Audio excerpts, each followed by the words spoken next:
Wesh.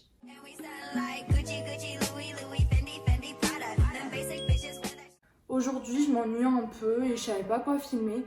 Et je me suis dit, purée de pommes de terre, je peux vous aider dans vos problèmes. Je suis l'oreille à l'écoute. C'est mon côté verso. Donc je me suis dit, pourquoi pas vous aider.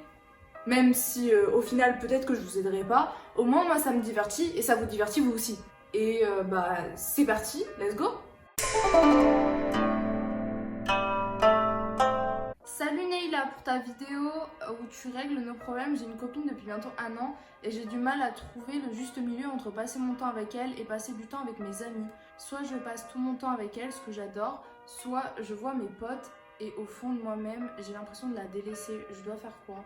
Merci pour ton contenu, autant sur YouTube que sur Insta, ton compte privé, grosse pépite. Oh, merci loulou. Déjà ça, je trouve ça trop mignon. Beaucoup de mecs délaissent leur meuf. Et c'est souvent les meufs qui leur disent, et pourtant ils ne font rien, que lui, même s'il n'y arrive pas, il essaye, et ça c'est déjà un énorme pas, wesh. Men hors trash, no en fait, wesh, chouk.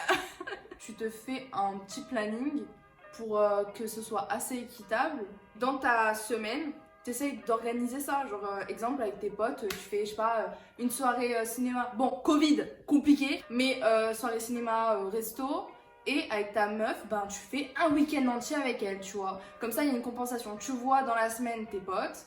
Et le week-end ou n'importe quel moment dans la semaine, ça dépend de toi, hein, tu fais un week-end entier avec elle. Et pourquoi pas faire des après-midi avec tes potes et ta copine. Et ouais. Genius. Oui, pour ta copine, ce sera pas forcément réellement du temps avec toi. Si tu arrives à combler les deux en même temps, pas tout le temps, hein. Une après-midi ou tu sais pas si tu dois voir tes potes ou ta copine, t'es un peu en mode je fais quoi, et tu les combles ensemble, hop, petit resto à 6, 7, hop, ta copine à côté, et comme ça tout le monde est content. Bon allez, bonne chance à toi, hein. On n'est pas du tout ensemble.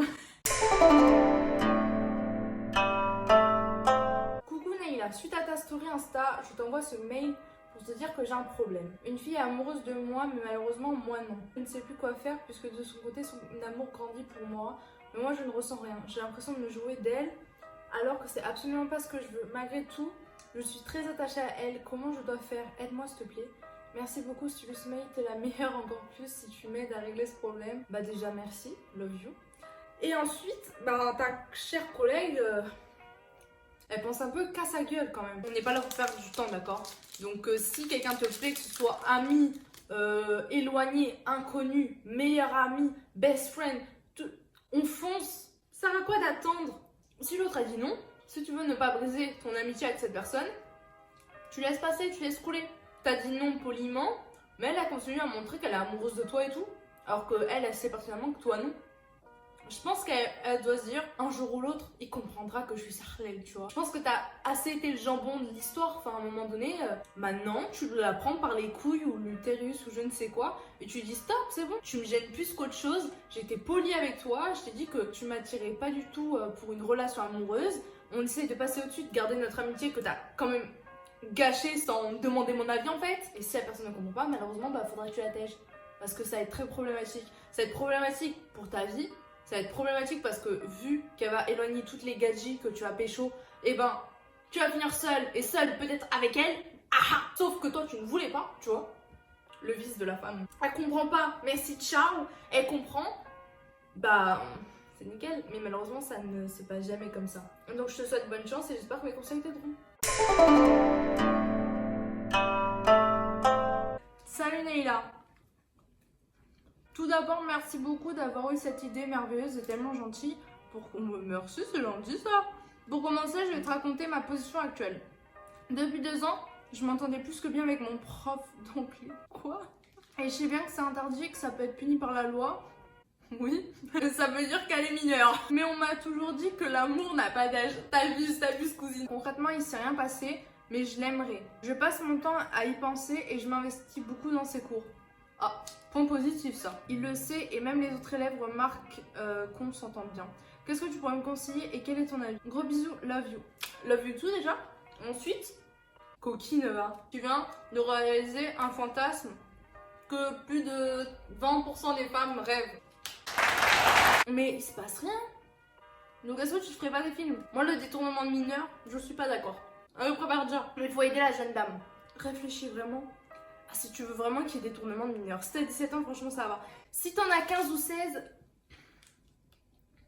ce n'est pas normal. Et surtout, ton prof peut réellement avoir des problèmes. Tu réfléchis bien à tout ce que je viens de te dire là. Et à partir de là, je te propose d'aller directement lui proposer un verre quand le confinement sera fini. Et ensuite, tu vois, s'il dit oui, bah go, let's go. C'est les portes ouvertes. S'il dit non, bah t'as ta réponse quoi. Il te veut pas. Hello louloute. Coucou loulou. Aidez-moi. Je précise, je suis un mec. En gros, pendant une soirée, j'ai pécho un mec de mon lycée. Bref, on est parti dans la chambre. Pas besoin de raconter la suite. Et puis, on s'est reparlé pendant toutes les vacances. Mais à une autre soirée, j'ai pécho un autre mec de mon lycée. Et depuis lundi, les deux m'ignorent. Genre passent à côté de moi, me disent même pas bonjour en gros. Ils assument pas parce qu'ils sont bi. Et bref, ils ont peur. Oh! Je pensais qu'en fait, ils te parlaient plus parce qu'ils s'étaient rendus compte que t'avais pécho les deux et qu'en gros t'étais pas sincère. Mais en fait, non, ok. Est-ce que t'as l'envie et le temps de perdre du temps jusqu'à qu'ils assument et qu'enfin vous ayez réellement une relation? Moi perso, j'aurais pas attendu. Hein. Ah non, c'est bon, ça va pas 2 minutes. Hein. Non, moi perso, je te dirais laisse tomber et va chercher des personnes qui sont dans ton orientation sexuelle et qui l'assument parce que t'es pas là pour faire assumer les gens. Sauf si c'est des personnes auxquelles t'es vraiment attaché, mais vu comment t'es allé d'un mec à un autre, c'est pas du tout péjoratif, hein, t'inquiète surtout pas, tu fais ta vie. Je pense que t'aimais juste leur parler, que c'était un passe-temps, tu les aimais bien sans plus, mais c'est pas quelque chose de sérieux que tu veux fonder, vraiment un truc. Donc, si c'est pas ça, passe à côté. Si c'est ça, si tu veux vraiment quelque chose de sérieux avec une des deux personnes, là oui, même s'ils assument pas, je pense que tu peux approfondir et peut-être que grâce à toi, ils assumeront, tu vois. Mais ne rentre pas dans ce cercle-là si tu n'as pas le temps, pas l'envie. Ne fais pas ça, va voir ailleurs, ça ne sert strictement à rien, loulou. Coucou Nana, alors moi mon problème c'est que j'ai aucune confiance envers les hommes. Que dis-tu? Mon père m'a toujours battue depuis petite. Ça m'a traumatisée, je pense que c'est ça qui m'a vraiment dégoûtée des hommes en général. Et j'ai un passé amoureux assez désastreux. Aujourd'hui, j'enchaîne les relations avec des gars et ça marche jamais car j'ai un blocage, mais j'ai envie de me poser sincèrement avec quelqu'un. Qu'est-ce que tu me conseillerais de faire? Déjà, arrête d'enchaîner en fait, c'est pas des moritos tes potes. Ensuite, à partir de là, tu te poses, tu restes seule. Je sais que tu as un manque d'affection à combler, je pense, c'est une certitude même, mais ce n'est pas la solution. Tu peux te donner de l'affection avec toi-même. Je ne parle pas que de masturbation, je parle évidemment de s'accepter soi-même, de s'aimer soi-même. Tu vas beaucoup plus apprécier la vie quand tu passeras ce cap-là. Parce que l'amour de soi est beaucoup plus intense que l'amour d'autrui. À partir de là, quand tu es prête, tu pourras commencer à avoir une relation, mais lentement. Évidemment, la lenteur ne veut pas dire que ça marchera forcément, mais au moins c'est une protection. Tu prends ton temps. Il y a une personne qui t'intéresse, ok cool, tu fonces pas. Tu discutes avec la personne, tu apprends à la connaître, 2-3 mois, t'attends un peu et après t'envisages de te mettre en couple avec la personne dès que tu as une confiance absolue en la personne. Ou au moins 95% de confiance, d'accord? 90, allez on est gentil. Mais après pour le père, je pense qu'il faut que tu règles ça avec un psychologue pour pouvoir aller en profondeur dans vos problèmes et aussi avoir des exercices qui sont vraiment ciblés. Donc voilà, j'espère que je t'ai aidé loulou. Salut Leïla, ça va? Alors voilà, j'ai un petit problème avec ma copine depuis quelques temps. Maintenant, ça fait 6 mois que nos rapports sexuels sont moins fréquents qu'avant. Je ne comprends pas vraiment pourquoi. J'essaie de lui en parler à plusieurs reprises que je ne me sentais plus désirée et tout. Et elle me répond qu'elle n'a pas envie de tomber enceinte une deuxième fois et que le fait d'avorter lui a créé un mini traumatisme. Je sais qu'il y a des alternatives comme le préservatif, mais c'est compliqué parce que j'ai essayé 2 fois avec et ça craque. Enfin bref, tout ça pour te dire que je sais plus quoi faire et je commence à remettre en cause notre relation. Si tu peux m'aider, merci beaucoup. Alors l'avortement pour certains, ça peut être quelque chose de lambda, mais d'autres, ça peut être très traumatisant. Chaque personne prend la chose totalement différemment, donc je pense qu'elle a eu un réel traumatisme et qu'elle a la peur d'y retourner tout simplement et je comprends. Au niveau que tu te sens moins désirée, je comprends entièrement. Mais ouais, non, c'est même pas toi là. Là, franchement, je pense que c'est vraiment une question de traumatisme. Sauf si elle cache derrière le fait que peut-être elle veut plus de toi, mais ça, je ne pense vraiment pas. Non. Donc ne l'attaque plus avec le fait que tu te sens moins désiré. Tu lui as dit, c'est déjà le principal, c'est bien, elle a compris que ces actes, même si c'était involontaire, bah ça te blesse, tu vois. Coucou, c'est Nana de la régie qui a oublié de rajouter des bails. Déjà de 1, si le préservatif il tient pas, c'est que t'as pris trop petit, mon gars. Et ensuite, discute avec ta copine. La communication, c'est le plus important.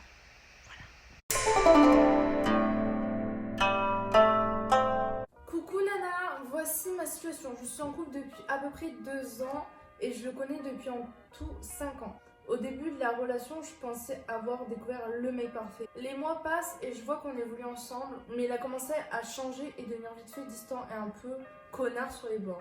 Moins respectueux, moins mignon, etc. Que mes sentiments diminuaient car je n'avais plus devant moi exactement la même personne. Depuis, on a discuté, il m'a avoué qu'il faisait exprès de se comporter comme ça, après les conseils de ses potes, afin de me rendre encore plus amoureux de lui. En mode, les filles aiment les connards. Pardon. Sauf que ça n'a pas du tout marché, bah logique en fait, c'est n'importe quoi. Je recherche une relation stable et mature, pas une relation de gamine avec un bad boy de Lidl, je n'ai plus 15 ans.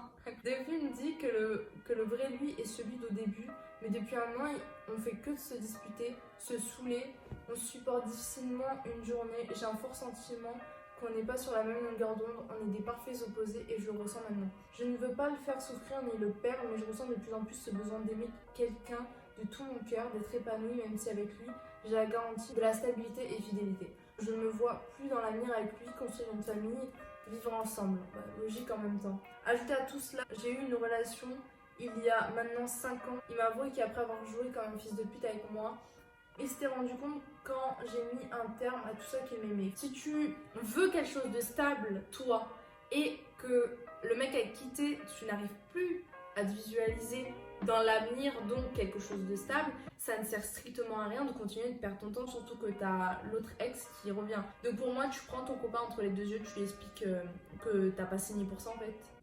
Qui aurait signé pour ça. Donc s'il ne veut pas changer, trace ta route, il veut changer, tu lui laisses du temps, tu essayes de voir, et si ça ne change pas, tu pars. Si ça change, tu restes, voilà, tout simplement. Et ton ex, ben, tu le mets de côté, tout simplement. Et si ton copain actuel, ça va pas, tu vas le voir. Allez, voilà, c'est réglé. Et voilà, j'espère que la vidéo vous a plu. Si ça vous plaît, j'en referai d'autres parce que franchement, je me suis régalée. J'espère que mes conseils vous ont plu surtout et vous ont aidé. N'hésitez pas à lâcher un j'aime, à commenter et surtout à vous abonner parce que c'est comme ça que je sais si mon contenu vous plaît ou non. Pour vous, c'est rien. Pour moi, c'est beaucoup. Et je vous fais de gros bisous. On se dit à la semaine prochaine. Bisous.